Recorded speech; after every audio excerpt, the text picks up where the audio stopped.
Manmohan Singh best थे 10 सालों में या फिर यहाँ मोदी ने बेस्ट? आपको क्या लगता है कौन सी सरकार बेस्ट रही है? बेरोजगारी बहुत बड़ी है, बहुत बड़ी बेरोजगारी है। तो आपको क्या लगता है कि जब 10 साल में मोदी सरकार नहीं कर पाई तो आगे कर देगी बेरोजगारी को? 10 साल मनमोहन सिंह की सरकार ने दिए, 10 साल मोदी सरकार को हो गए, कौन सी बेस्ट लगी आपको? पहलवान बैठे हुए जंतर मंतर पे, तो आपका भी कोई सपना होगा कुछ बनने का, तो आपको दिख नहीं रहा कि यहाँ पर सरकार कितना परेशान कर रही है पहलवानों को? मोदी ने क्या कुछ किया उसके बारे में भी बात कर लेते हैं लगातार।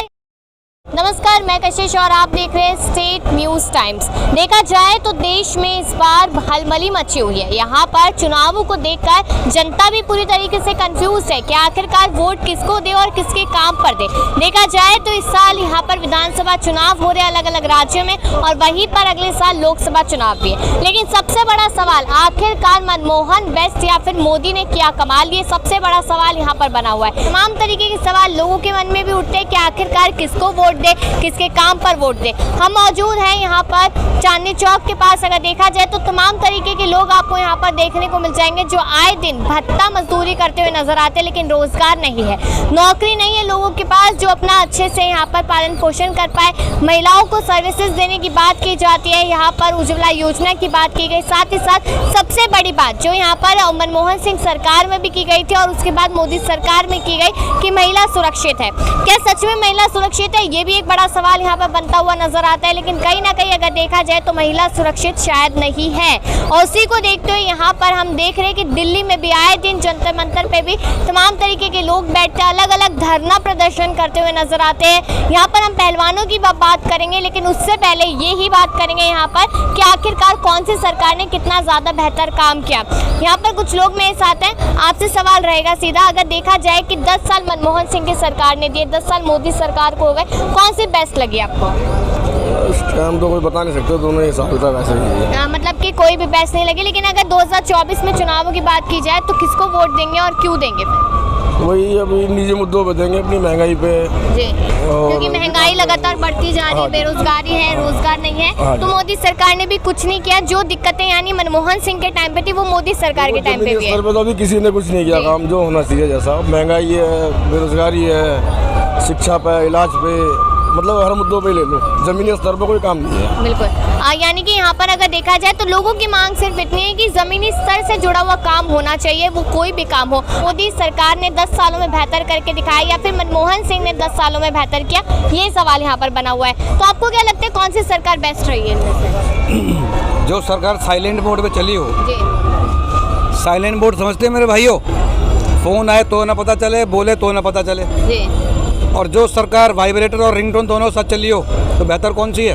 तो आपका कहना है कि यहाँ पर साइलेंट सरकार मनमोहन सिंह की थी और जो और पूरी तरीके से मोदी सरकार ने। पूरे देश की जनता जानती है कि साइलेंट में था कौन। आपकी कोई कनपट्टी में मार कर चला जाए, आवाज भी नहीं आती थी जी, और अब कोई बगल से फटक के तो दिखा दे कोई। लेकिन यहाँ पर बार बार लोगों का कहना है कि रोजगार तो तब भी नहीं था, रोजगार अब भी नहीं है। लोगों के मन में ये सवाल है कि चेंज तो कुछ हुआ नहीं है। निकम्मे लोगों के लिए कहीं रोजगार नहीं है, निकम्मे लोगों के लिए कहीं रोजगार नहीं है। और ये सोच आती कहाँ से कि सब पे बोझ बन जाओ। जितने भी ये नेता हैं किसी पे बोझ दे गया है, इन्होंने खुद से अपने मेहनत से सब काम कर रहे हैं ना। ये आप चांदनी चौक सदर सब देखिए, सारे मेहनत कर रहे हैं, नहीं कर रहे हैं। ये सारी जनता अगर सरकार पे बोझ बन के खड़ी हो जाए कि हमें रोजगार दो, तो कहाँ से आएगा रोजगार इतना?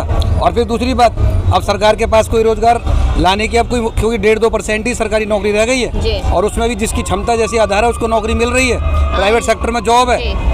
और क्या चाहिए? लेकिन यहाँ पर भ्रष्टाचार की भी बात होती है कि अगर नौकरी पानी है तो पहले पैसा जेब को गर्म करना पड़ेगा, उसके बाद यहाँ पर चले गए जमाने। अरे वो तो जमाने चले गए जमाने, वो जमाने तो चले गए हैं। अभी आप चले जाओ उत्तर प्रदेश में, लेकिन ये जो बात है मैडम, ऐसी बात नहीं है, बेरोजगारी बहुत है, पहले से अब ज्यादा है। क्योंकि अगर देखा जाए तो विपक्ष यही उठाता है। बिल्कुल, हाँ, चांदनी चौक में हम देख रहे हैं कि किस तरीके से लोग बैठे हुए हैं। जी, बेरोजगारी नहीं चली जाएगी, बेरोजगारी बहुत बड़ी है, ऐसी बात बड़ी बेरोजगारी है। तो आपको क्या लगता है कि जब 10 साल में मोदी सरकार नहीं कर पाई तो आगे कर देगी बेरोजगारी को खत्म? देखिए आगे कर भी सकती है सरकार, ऐसा उम्मीद जताई जा रही, क्योंकि यही कहा जाता है कि उम्मीदों पर दुनिया कायम है। और वही उम्मीद कहीं ना कहीं यहाँ पर जनता भी लगाए बैठे कि शायद अब हमें यहाँ पर रोजगार मिलता नजर आएगा या फिर हमें हमारे बच्चों को आगे अच्छी पढ़ाई मिलती नजर आएगी, शिक्षा मिलती नजर आएगी। तो इस तरीके के तमाम सवाल यहाँ पर कहीं ना कहीं लोगों के मन में बने हुए हैं और भी तमाम लोग यहाँ पर है मौजूद है। लेकिन कोई राय देगा, कोई नहीं देगा। अब 2024 की तरफ भी देखा जाए या पहलवानों की तरफ रुख किया जाए, यहाँ पर आपसे मैं पूछ लेती हूँ एक सवाल। पहलवान बैठे हुए जंतर मंतर पे, तो आपका भी कोई सपना होगा होगा कुछ बनने का, तो आपको दिख नहीं रहा कि यहाँ पर सरकार कितना परेशान कर रही है पहलवानों को?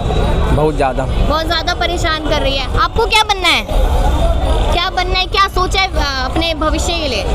अपने भविष्य के लिए इंजीनियरिंग। अभी BA पास। अच्छा, अभी BA पास किया आपने। तो यहाँ पर जो पहलवान लगातार बैठे हुए हैं, जो हमारे लिए देश में यहाँ पर मेडल्स लेकर आते हैं, तो आपको नहीं लगता कि यहाँ पर वो लोग झूठ बोल रहे हैं शायद और सरकार सच बोल रही है? ऐसा नहीं लग रहा? अपने कर्म और काम से आदमी। आपने कहा जंतर मंतर पे पहलवान बैठे हुए हैं, उनकी आवाज़ नहीं सुनी जा रही है। मैं आपके माध्यम से सभी पहलवानों को ये संदेश देना चाह रहा हूँ, अपने मंच पे सबसे पहले भ्रष्टाचारी और चोरों नेता को तो मत कम से कम खड़े होने दो। क्योंकि अगर कि अरविंद केजरीवाल आपने खड़ा कर लिया, वो इतना बड़ा गिरगिट कि गिरगिट फेल हो जाए उसके मुकाबले में। इतना बड़ा रंग बदलू आदमी, देश को शराब परोसने वाला आदमी, हवा ठोकने वाला आदमी, पहलवानों तुमने उसे अपने मंच पे खड़ा कर लिया उसे। लेकिन पहलवान तो ये कह रहे हैं कि हम किसी राजनीति पार्टी का यहाँ पर समर्थन नहीं ले रहे, वो लोग खुद आ रहे हैं यहाँ पर। खुद आ रहे हैं, एक पहलवान लगाओ ना, पटक नहीं वहीं, जैसे जिस रास्ते से घुसता है वहीं एक धोबी पे चढ़ मारो, वहीं गुत्ती पकड़ के उसको लपेटते क्यों नहीं हो आप? आपने वहाँ अपना धरना तो प्रदर्शन कर लिया। जितने भी भ्रष्टाचारी नेता, जितने भी चोर चक्के, सब अपने मंच पे आप खड़े कर रहे हो, ऊपर से आप न्याय की मांग कर रहे हो। सबसे पहले तो 2-3 पहलवान वहाँ खड़े करो, और जो ये नेता खड़े हो रहे हैं लेकिन ये तो बात है अरविंद केजरीवाल की, प्रियंका गांधी भी तो पहुंची थी वहाँ। राकेश टिकैत वहाँ जाके बैठ गया जाके, जिसने पूरे किसान आंदोलन के किसान आंदोलन करके पूरे सरकार को घेरा। उसने क्या मिला उसे? सरकार ने भी चलो अपना कदम वापस ले लिया, पर सरकार किसान के हितों में ही सारे काम दे। इस तरीके से बात यहाँ पर सरकार कहती नजर आ रही थी कि यहाँ पर किसानों के पक्ष के लिए हमने वो 3 बिल पास किए थे और यहाँ पर किसान नहीं मान रहे थे। मनमोहन सिंह बेस्ट थे 10 सालों में, या फिर यहाँ मोदी ने बेस्ट किया है? भाई मुझे तो पता नहीं इन बारे में, मैं तो बाहर से हूँ, मुझे नहीं पता। पीएम मोदी ने क्या कुछ किया उसके बारे में भी बात कर लेते हैं। लगातार यहाँ पर विपक्ष का कहना है कि आए दिन बाहर जाते हैं। दूसरी बात यह है कि जो उनके खिलाफ उतरता है उसके खिलाफ वो ईडी CBI का शिकंजा कसवा देते हैं, उसके बाद यहाँ पर उनके घर पर छापा पड़वा देते हैं। यही सारी बातें कहीं ना कहीं यहाँ पर विपक्ष कहता नजर आया। लेकिन अब विपक्ष का कहना यह है कि हमारी जो कांग्रेस सरकार थी 10 सालों तक या 70 सालों से जो राज किया है, वो राज नहीं किया, जनता के लिए काम किया, और आगे भी 2024 में यही उम्मीद करते हैं कि यहाँ पर हमारी सरकार आए, हमारी सरकार बने और हम एक बार फिर से जनता के लिए काम करते हुए नजर आएंगे। यही सारी बातें यहाँ पर बनी हुई है। यहाँ पर और भी लगातार जनता यहाँ पर आ रही है, लोगों के मन में सवाल है, कुछ लोग बोलते हैं, कुछ लोग नहीं बोलते हैं। लेकिन अब देखा जाए यहाँ पर तो 2024 के लिए हर किसी के मन में सवाल तो बने हुए हैं कि आखिरकार कौन कौन लोग यहाँ पर वोट डालेंगे, क्योंकि वोट डालने सभी लोग पहुँचेंगे। और अब तो यहाँ पर ऑप्शन भी दे दिया गया है नोटा का, जिसको सरकार पसंद नहीं आएगी वो नोटा का बटन भी दबा सकता है। इस तरीके से लगातार यहाँ पर देखने को मिलेगा। लेकिन इंतजार अभी यहाँ पर हो रहे विधानसभा चुनावों का। एक बार यूपी के नगर निकाय चुनाव हो जाए, वो भी देखना है कि आखिरकार कौन बेस्ट साबित होता है। कांग्रेस होती है, सपा होती है, बसपा होती है, या फिर बीजेपी होती है, क्योंकि बसपा पार्टी भी बिल्कुल भी यहाँ पर कमजोर महसूस नहीं होने दे रही है खुद को। तो मायावती क्या बड़े कमाल करते हैं, ये भी लोगों के मन में सवाल बने। तो तमाम तरीके की बातें यहाँ पर यही सामने आ जाती है। और आपसे भी यही सवाल है कि आपको क्या लगता है कि मनमोहन सिंह के 10 साल सबसे अच्छे थे, या फिर यहाँ पर मोदी सरकार के 10 सालों ने कुछ बड़ा कमाल कर दिखाया? और अगर 10 सालों में कमाल कर दिखाया तो आने वाले 10 से 20 सालों में भी कुछ बड़ा करेंगे? इस पर अपनी राय जरूर दीजिएगा और तमाम खबरों के लिए देखते रहिए स्टेट न्यूज़ टाइम्स।